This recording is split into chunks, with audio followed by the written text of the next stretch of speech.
Good morning. Morning, good morning.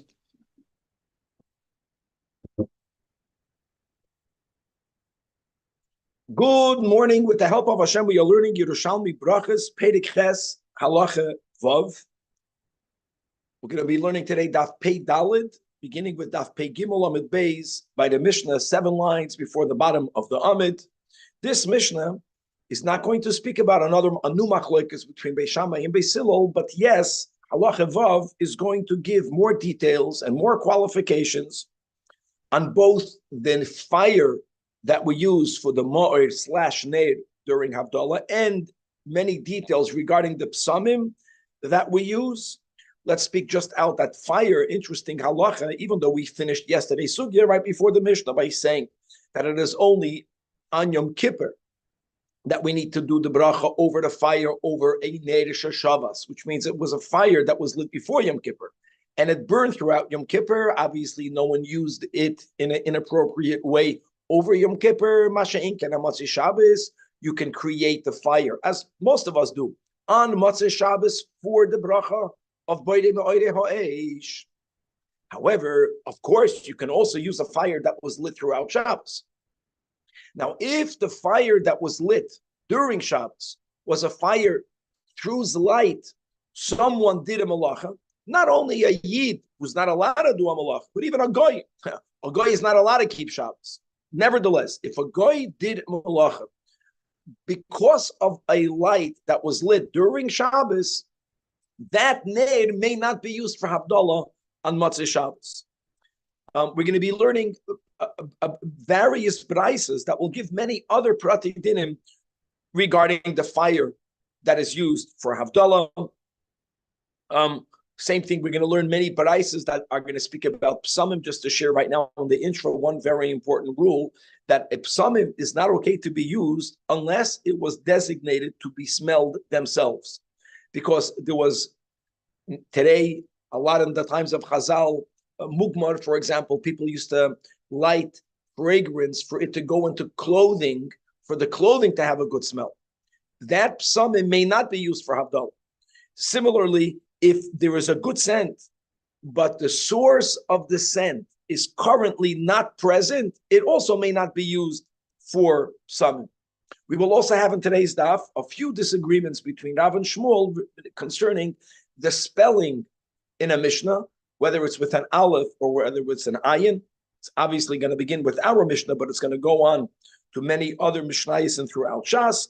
And finally, the final topic will be regarding how much light is needed when it comes to the making of the bracha over the Ner of a Havdalah, and we will have 3 different opinions in the Gemara. Without any further ado, Chevra, Daf Pei Gimel Amid Beis, 7 lines before the bottom of the Amid, by the new Mishnah, Halacha Vav. Says the Mishnah. Ein mevarchin ala ner va'ala psamim shel goyim. You cannot make the bracha, not over the ner, nor over the psamim, during the Havdalah ceremony, if they belong to goyim. Now, let's read inside the top Chareidim, 4 lines from the top of the Amid. Ein mevarchim lo ala ner va'ala psamim shel goyim. So says the Chareidim that Perush Harav Rabbeinu Avadia, this is who we call the Bartanura, that the reason why, if the Ner belongs to a Goy, it may not be used, like we spoke on in the intro, Ner Mishum Deloy Shabbos, meaning, Shahagoy Oisem Alacha La'oire. The Goy used its illumination to perform a prohibited work, even though the Goy is not allowed to keep Shabbos, doesn't matter. And Vekaimelon, as the Bartanura quotes from Brachas Bavli, Daf Nun Beis, that Oir Sheloy Shabbos, a candle, again, Loy Shavas means whose light, whose illumination was used to help someone do a malacha that may not be done on Shabbos, that a Jew may not be do on Shabbos. Ein mevarchen aleph. Hoil v'navda boy aveda. That's the meaning of the Ner of the Goy. What about psamim? So psamim shel goyim, says the Bartanura, we're speaking about psamim that were in a gathering of goyim, of a banquet gathering. Now, what's the issue with that?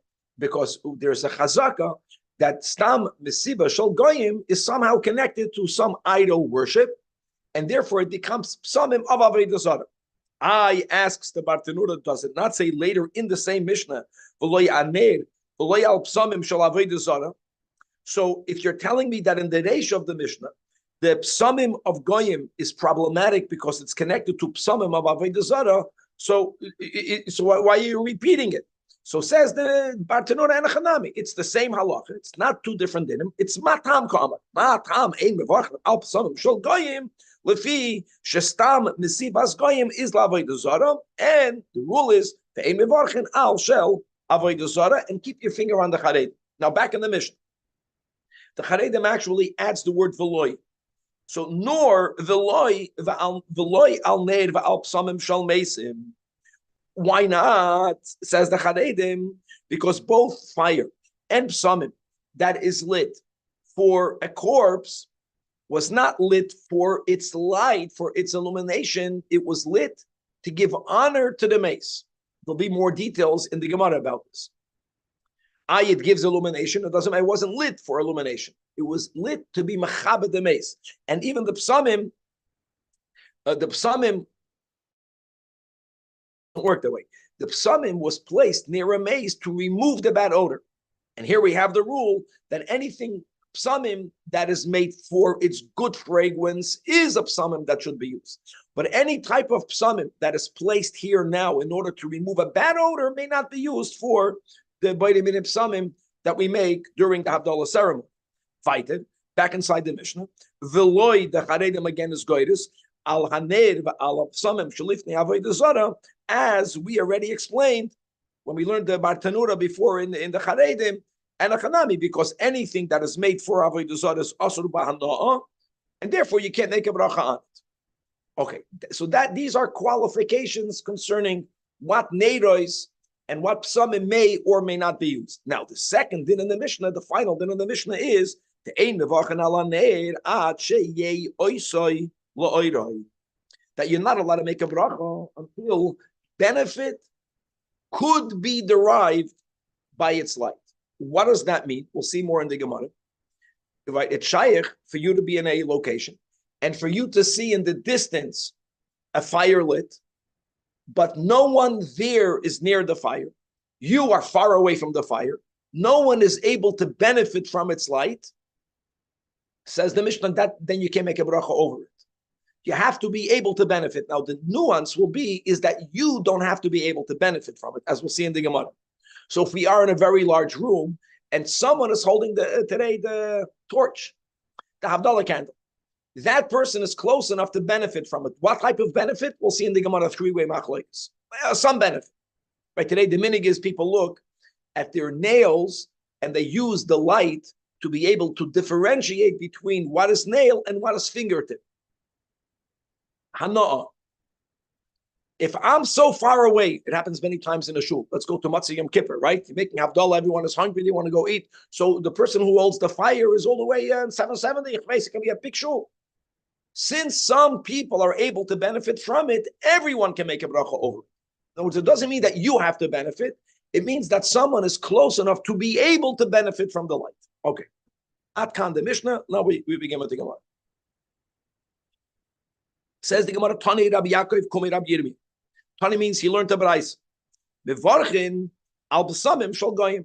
The Braisa appears to go against what it says in the Mishnah, that you are allowed to say bracha. But in b'samim, or whatever other nuanced bracha we made, as we learned earlier on in the Pedic, even though it's psamim of goyim. Our Mishnah says not. So the Gemara wants to know, mahu palik. Does this Braisa argue with the Mishnah? Says the Gemara, no. No, they're speaking about two different scenarios. By the Braisa is speaking about kayoy muna b'masav l'fnei chanusay. If the goy is putting out perfume in front of a perfume store, and that's the minute that you want to attract customers, and you put perfume there, we don't say that was somehow in any way connected to some sort of avodah zarah worship. We don't say that. Our Mishnah is speaking about in a mesiba, when there is a banquet. Now, what we're saying right now will depend on the culture. But in the times of Chazal, when Goyim gathered with a banquet, and there was psamim, there was a chazaka. That stam mesivas Goyim was also la'avodah zara, and that's why in our Mishnah you may not use it. Next, the Braisa says, Ashoshis, a lantern. We're speaking about a lantern that was lit from before Shabbos. Afal pi sheloi kavas, even though it was not extinguished and lit after Shabbos. No, it was the same fire that burnt before. That fire is burning during. Bivarchen olehom. Bivarchen olehom. Now, obviously, when we spoke out on the Mishnah, the words that oir sheloi Shabbos ein bivarchen olav is like we mentioned. If the fire is in the house of a goy, the lantern is in the house of a goy, and Friday night it was dark, so he used its illumination to do whatever the goy is allowed to do, including that which we may not do. Even though the goy is allowed to do it, that may not be used. A fire whose light was used over Shabbos to help anyone perform a malacha may not be used. But in a Yiddish home, a Yid is keeping Shabbos. So that fire is good. Like we mentioned at the end of previous year. Matzah Yom Kippur, dafka, this type of fire. Dafka. Matzah Shabbos, it doesn't have to be dafka, but it doesn't bother me that it burned throughout Shabbos. Now, let's go other details. If you have a lamp on one's lap, which means that there is some sort of lamp, obviously it was placed on your lap in a way where it's not going to burn you, but it was lit and placed on your lap for its warmth, which means a fire that was not lit for its illumination, it was lit for its warmth. We'll see. You cannot use it for boidim or erehoesh. Panos, or if the fire is inside a panos. Now there's a big machloikis, big meaning a very relevant machloikis between Rashi and the Rashba in Masechta Brachas, what a panos means. Rashi holds panos means a glass lantern. And according to Rashi, that would mean that even fire that's lit for illumination, they would put it in a glass lantern because, it's outdoors, the wind is blowing, the wind should not put it out, so it protected it from the wind. You're not seeing the fire directly, you're seeing it through glass. That's the way Rashi understands it. According to Rashi, that is not okay. Which would mean, I know that nowadays, this is still not absolutely resolved, but let me go back just a couple of years ago. Electricity. There was a time Rab Chaim Oizer held, example, that electricity is fire. So the question that they were debating is that whether you can make the boidim or eish over a light bulb.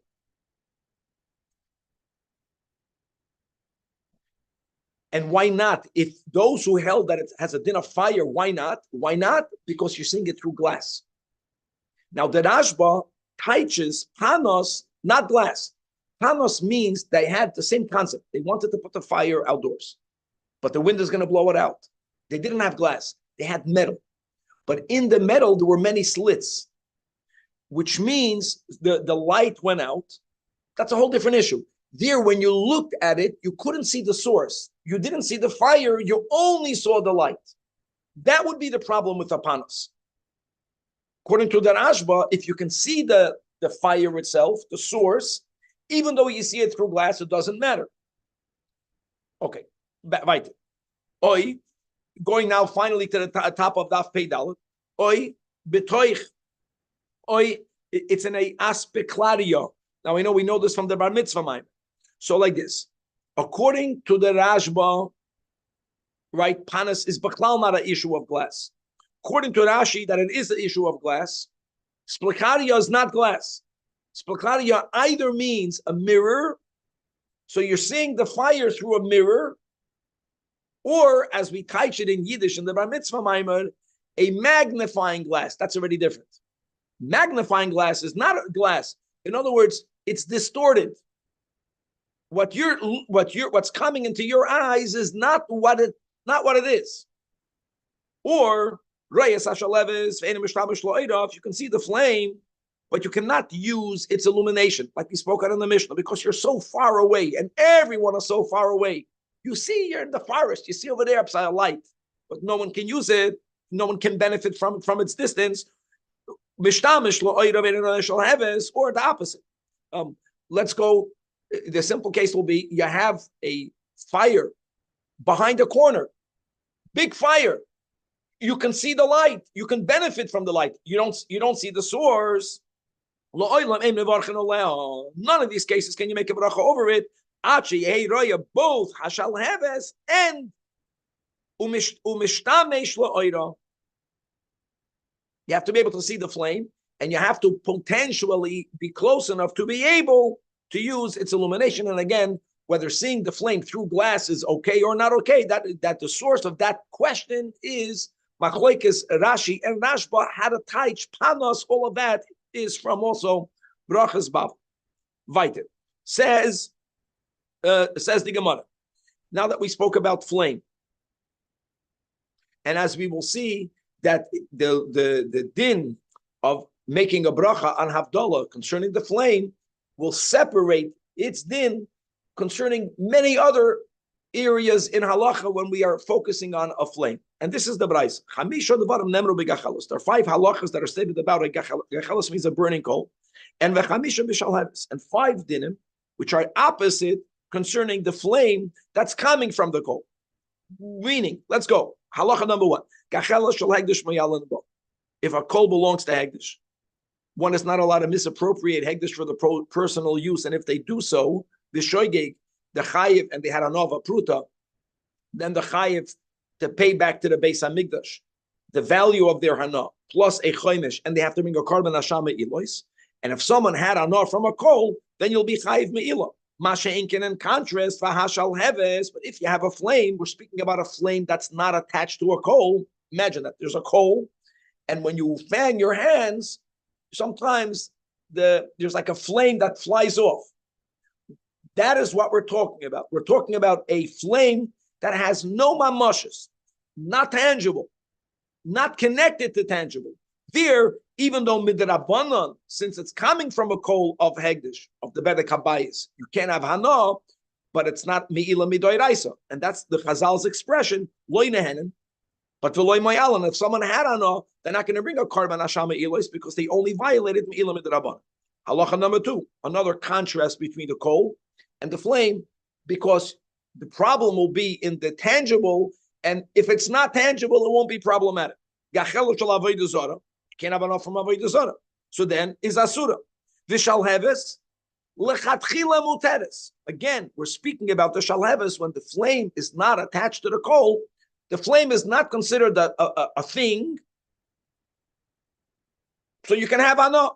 Halacha number 3, same vein.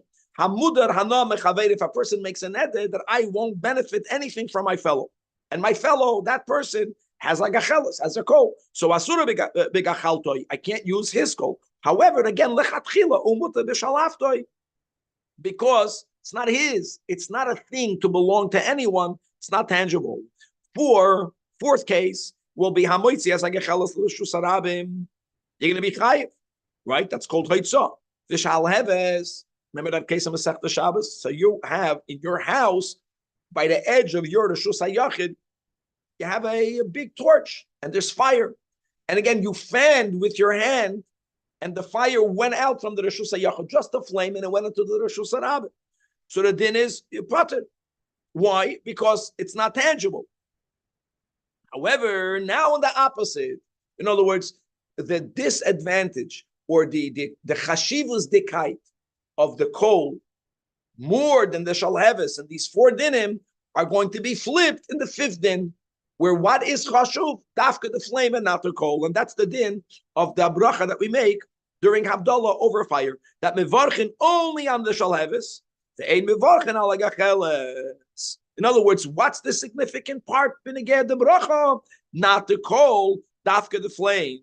Now let's go into nuance in that. Says the Gemara, Rabbi Barashi, in the name of Rab, what happens if you have a coal and the coals are not burning, flacketing, but they are only glowing? The word loichashois actually means whispering. In other words, they are only flickering, even though it's very little fire, but it's fire enough. And yes, bivarch. Another din, says the Gemara, Rabbi Yechanan, the kar tziyoin. In the name of Rav Nachum Bar Simoi, he says, "Bilvad Hanik tefes. Now, when you speak about gecholim loy chashois, right? How little, how much? People who today they make barbecues, they understand how coals look like when they're not oimemes, not when they're silent, when there's some flame. It has to be enough of a whispering flame, of a flickering flame, that if you were to put a splinter, if you would touch a splinter to the coals, the splinter would ignite. That's pshat, that there's enough fire here. If even that would not happen, then you can't make a bracha. You say that ayid, the neshama that's within us, even if it's not burning, we're like at least gechalam loy chashos. And when there's a splinter, when there's a little agitation doesn't have to be something that we experience to be not good. That also, something good, it chaps fire. Let's go right. Says the Gemara Tani, we learned in the Brayso, Goy she'edlik mi Yisrael. So after Shabbos, a goy lit a lamp from a yid, or if a yid lit a lamp from the flame that was burning in the house of the goy during Shabbos. In both cases, you can make a bracha. Now, 1 second. Right away, the Gemara speaks out. Nicha, I understand if the issue was a goy that lit it from a yid. In other words, the yid had the fire on during Shabbos. Nothing wrong with that, we learned. What is not okay is that if there was a fire with whose illumination even a goy did what we call a malacha during Shabbos, that does not allow you to use that fire for Havdalah. Here, the fire was in the house of a yid. So it makes sense. So if the goy lit at Matzei Shabbos, who cares? He lit at Matzei Shabbos. But the Yisrael, that's the Gemara's question, that lit a flame from that which was lit in the house of a goy during Shabbos, why would that be okay? That's a ner shaloi Shabbos. The answer will be no, because it was the goy's flame that was used for a malacha. But when you pass it from his flame to your candle, to your wick, to your fuel, we will view it as something new. That will be the only explanation. So the new one was not used to do a malacha on Shabbos. If that is the logic, asks the Gemara, why does it have to be a yid that lit it from a goy, even if a goy lit it from a goy? Even if a goy lit it from a goy, if you're saying that when you take fire from fire, we view them as two different entities, ma'atafilu goy mi goy should be okay. Answers the Gemara, you're right. Theoretically, you're right. Theoretically, you're right. Yes, the din that the Brayso is teaching is that when you light one fire, fire B from fire A, fire B is a new fire. And the Isur of Ner that was used to do a malacha is not a problem on the new fire. But if you would be allowed to make the bracha on a lamp that was lit from a goy, from the first goy, you might, by mistake, make a bracha over the original fire from a goy. That's why we want a Jew to be involved. Answers the Gemara, Ashkach Tani, goy mi goy, ein mevarchin. Nevertheless, you should have been right. But with Fedish, it says it's not that case. Why is it not that case? You the understanding of the Brayso, you're right there. It's a new fire. Elama, we might make a mistake. Right. Says the Gemara, Rabbi. Another thing. If you have a mother, you have a block today, and it's filled with goyim. You can have 100 houses, 99 houses goyim. One house is a yid. And you are Matzei Shabbos looking in that alley, and you see from one of the houses, you see the flame and the fire. And someone is close to it. Someone is benefiting from it. You don't know, is it a yid, is it a goyis? You don't know that. So what are the rules? These are the basic rules. Just the words. Kol the parish, meruba parish. Kol kavua kemechzal mertz. Which means over here, since you are looking at the flame and light in its makom kavua, it doesn't go by numbers. It's considered a 50-50 doubt. What's the case when you don't know whether it's good or not good? If it's a din Torah, generally, you have to be mach. If it's a din Rabbanan, you can be mekel. This halacha, that a fire on Matzei Shabbos that was lit during Shabbos, that a goy did something that a Jew can't do. The goy is allowed to do it. you can't use that flame. That's a din derabanan, and therefore, number one, nechzal nechzal. Number two, it's a din derabanan, so you can be lenient. The din is mevarchen oleh b'shvil oisa yisrael shasham. You can say it's from the yid. If you know it's from a goy, you can't. If you have a doubt, we follow the rule of kol kavua, and it's a din derabanan, and therefore we are lenient. Right. Says the Gemara another din. Let's go move on from fire to psamim. And as we spoke about in the introduction, the big rule by psamim is, number one, that psamim that smells good can only be used for Havdalah if, number one, the psamim here is for it to be smelled. Not it was placed for it to give scent in something else. And number two, even when you smell, if the source of the smell, of the good smell, is not present, it's not good. By the way, that's very similar to the fire that we learned. That even though you see the light, if you don't see the source, if it's around the corner, it's not good.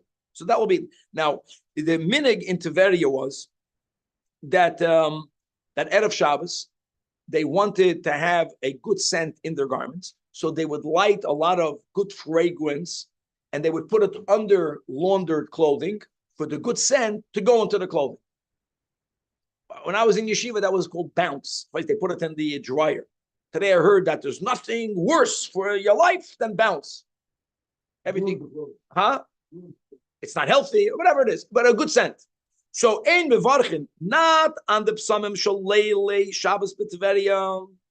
Leile Shabbos means that they would burn spices out of Shabbos. That was not lit for its scent. That even if the scent is still there, Matzah Shabbos, you can't make a bracha.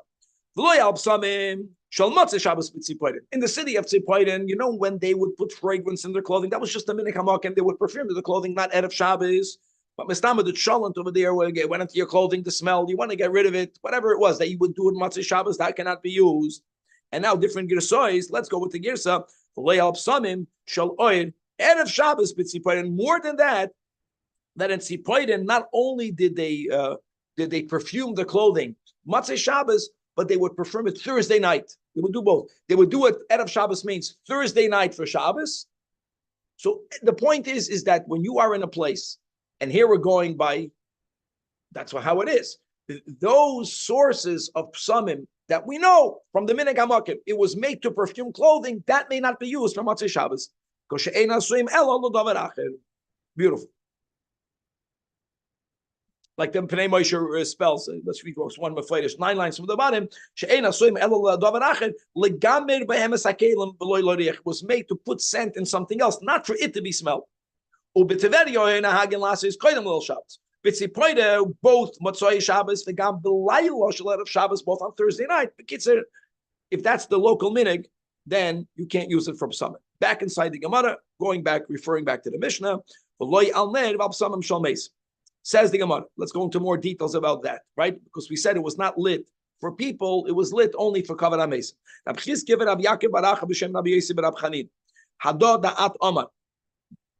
When the Mishnah says over here that Ner Psamim Shel Mesim may not be used, that's only b'Mesunim L'mayla Mitasa Shel Meis. If it's mamish placed above the coffin, that is where the Ner was there for the mace, to honor the mace. That's how they did it. But if, and by the way, Psamim also. In other words, on top was to remove, was to take away the bad odor, was to give honor. Fire for honor, and psamim to take away the bad odor. But if they are placed not on top, but in front, then who says it was placed for the Kavod HaMeis? Levarchin. Because ani yoimer. Because then we can presume if it was placed in front, it wasn't there for the mason. We're speaking about the fire, and they may be used, both the fire. No, it's only when it's placed on top do we say, it was to remove the bad odor. If it's in the front, it's to give kavod l'chaim, and it's to give illumination for the people that are there. Right. The Mishnah said, and as we already learned to Rav Bartanura in the Charedim, the big question is that the Reish of the Mishnah says that you can't use Neir Psamim of Goyim. And how did we explain that? Ner is simple because it's ner that a goy did a malacha that we may not do over Shabbos. But what about the psamim? Psamim is because tam mesiba is shel avodah zarah. So it's a repetition. So the Bartanura says, yeah, the Mishnah is explaining, but the Gemara is coming a little bit with a different approach. Check the Gemara of Eloi, he shall goyim, he shall avodah zarah. The answer is the Gemara, Tiftoid. I'll tell you the answer. That avodah zarah shall Yisrael. So it's the Sefer is speaking both ner and psamim of a Rahman al-Islam, of an idol that belongs to a Jew. And therefore, you would think this is a beautiful Gemara. The Reish is about Goyim. Yeah, when they worship idols, they mean it. We know that a Yid, b'pnimiyis, maminim b'nei maminim. We might have thought that if a Yid, God forbid, is serving an idol, since he doesn't really mean it, it should not invalidate, not the psamim. Mishnah is machadesh that even though you're right, the pnimius of a Yid is connected to the Eibishter. Nevertheless, if at this moment in his kidnapped consciousness he's connected to an avodah zarah, and in that state he lit either ner or psamim, it also may not be used. Now, what was the last line of the Mishnah? The last line of the Mishnah that ein mevarchen ala ner ad sheyei oisei li oiroi. That you can only make a bracha, like we said, not that you actually benefited from, but that one is able to benefit from its light. That is the din of the Mishnah, like we said. And now, until halacha zayin, we're gonna go a little bit into the aleph and ayins, as we'll see in a moment. But we're gonna focus a lot on very deep concepts of light and of darkness, etc. Says the Gemara, when it says in the beginning of creation, Vayar Elikim Eso'or Ki Toiv. And then it says in the same pasuk,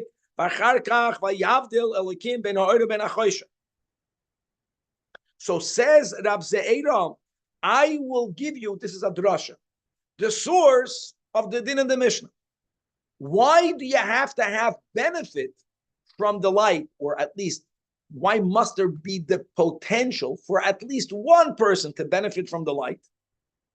Because when it says Vayar Elikim Eso'or Ki Toiv, Kitoiv means it's good for us to benefit from.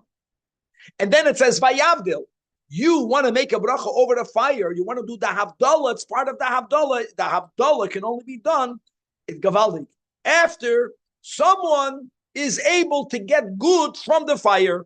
After there is the oil, Kitoiv, then you can make Havdalah. How beautiful is that? Now, says the Gemara, Amar Aberechi, I want you to know that Kach Dorshu Shnei Gedoyle Oilo. Now that we quoted this great pasuk, Vayar Elikim Eso'or Ki Toiv and Vayavdil Elikim, and just two Gedoyle Olam, and they are both Rabbi Yechanan and Rabbi Shimon ben Lakish. When it says Vayavdil, the problem, the challenge that we have in this pasuk is that Vayavdil, separating, is something that's needed to be done on two items or two people or two things that intermingle. When there are two things that never mix together, if they never mix together, you don't need an act of Vayavdil.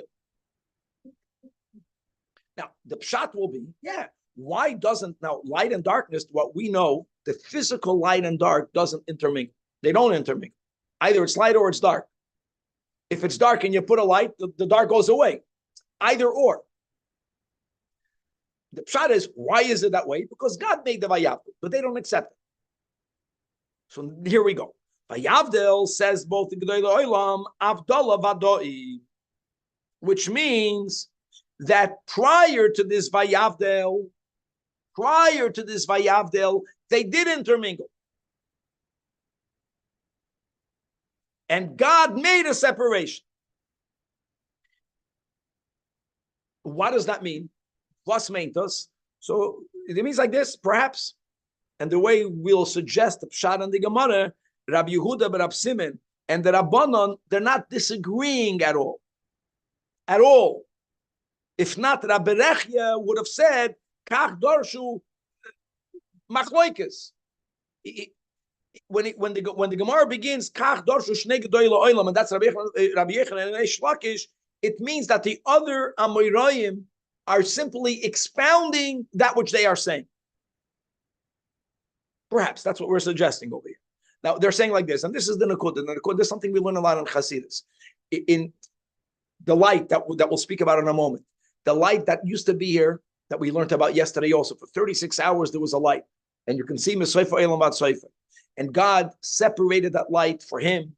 God separated the light for tzaddikim. There's another chazal, I think, that God hid the light in the Torah. That is a type of light that doesn't chase away darkness. That's another type of light that is in the darkness. And when you think about the ruchnius, what happens when a person is going through a dark moment, and in that dark moment, they find the koyach that they need to endure it. They feel, they see God with them in their darkness. When a person has that experience, it doesn't take away the darkness. There is darkness. But in the darkness, they have the light. Then there's even deeper mystical inyanim. And that is the concept of transforming darkness into light. Doesn't mean the darkness will go away. But it's kolashon of the Zajac that you have a dark candle. The darkness is shining. That means when a person goes deep, they'll see the darkness shining. This is a big koyach. Now, when it says Vayavdil, it means that in the beginning of the history, God did not make that accessible to people with easiness. That he separated. What remained is the physical light and dark, which taka lechatchila never intermingled. But when God separated that, it didn't disappear. Either Rabbi Yehuda ben Rav Shimon says, God kept it. That means if you get close to God's domain, you'll have access to it. Or another way of wording it, and now the Gemara goes weiter. Now we're going back. It's not 4 opinions. It's not 3 opinions. That's 1 opinion. So this is all explaining this concept. That mashal, they Rabbi Yechon Shlokers, they gave a mashal. A king had 2 governors, and each one wanted to serve at the same time. And you know what? 2 governors could serve at the same time. Shaykh. Eloma, the king told one governor that the day will be your tchumach, and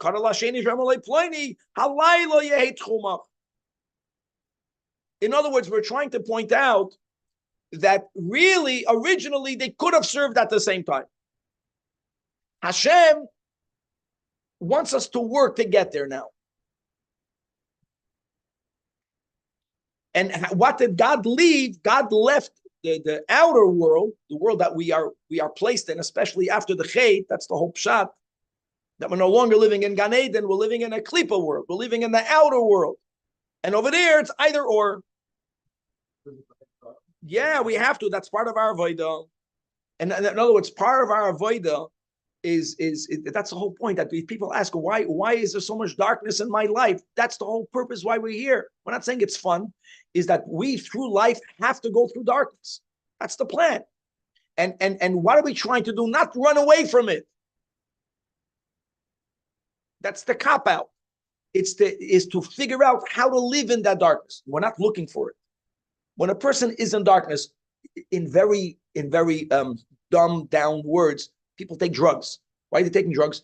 To ease the pain. Yeah. That's called running away from the darkness.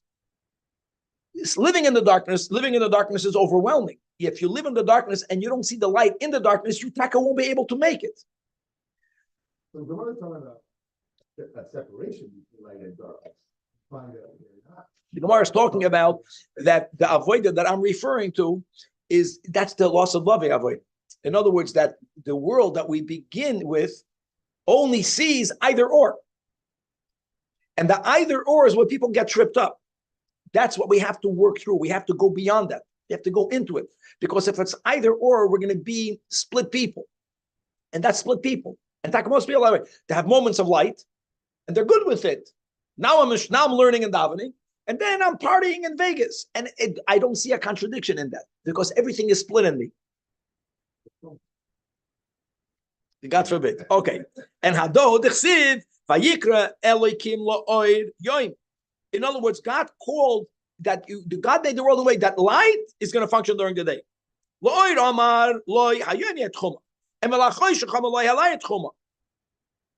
And that is, and the challenge, the way we're wording it, and the avoida of all of us is to go beyond that.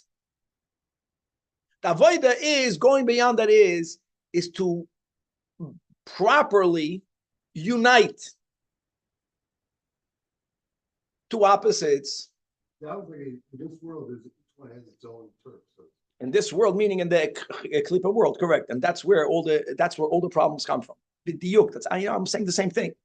In other words, the goal is to bring these two things together. The problem begins with this. This is the source of the problem.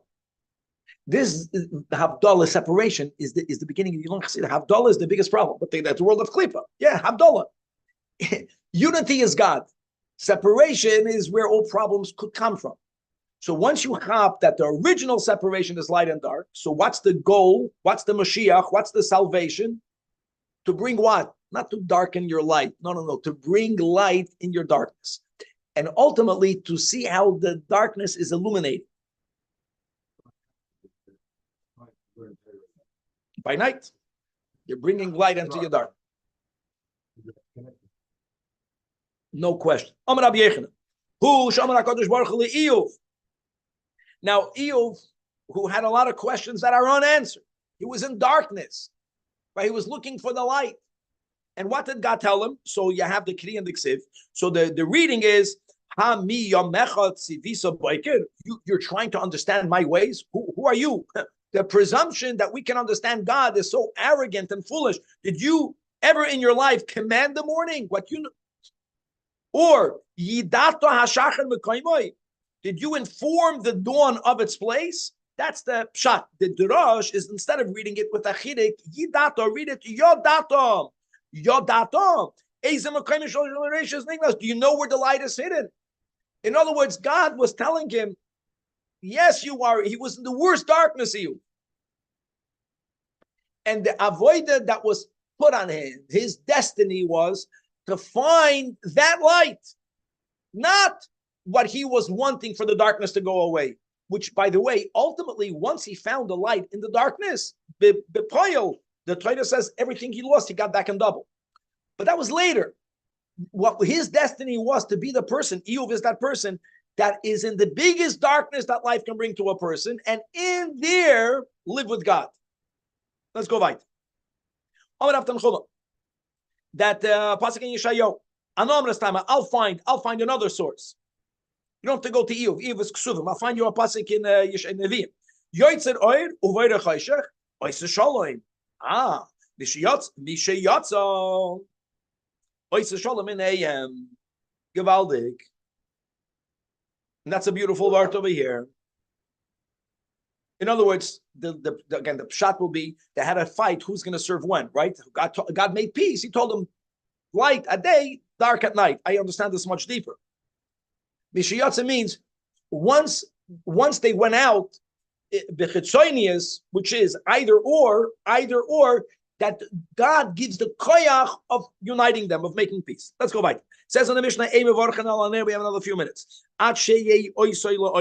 So the word yei oisoi means to derive benefit. Now, really, the word yei oisoi, there was a machlokes Rav and Shmuel. What was the gears in the Mishnah?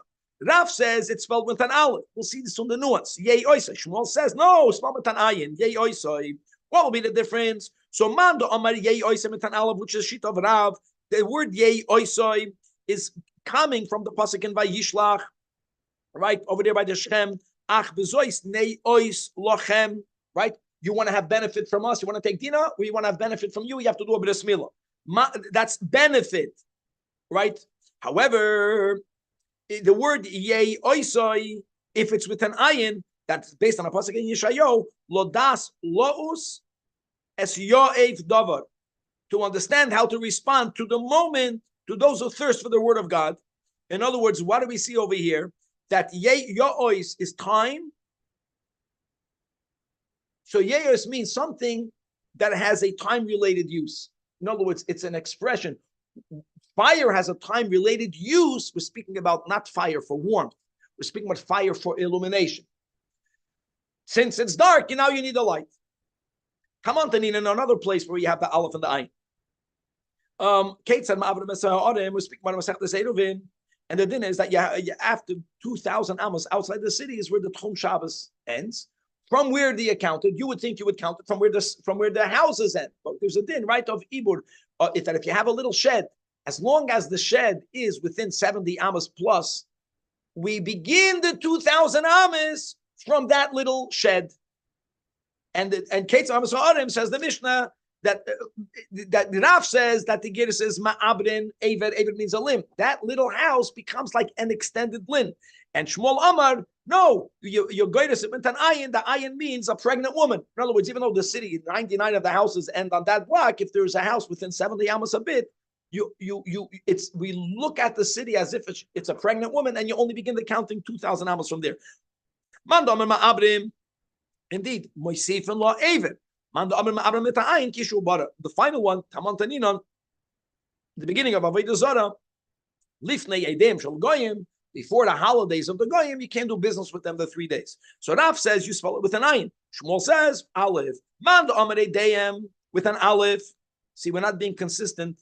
Shmuel and Rav, big Aleph ayin.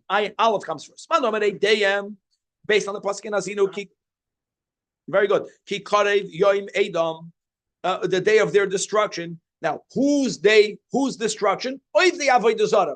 So there's a link between how Edom doesn't mean in that pasuk Avodah Zarah.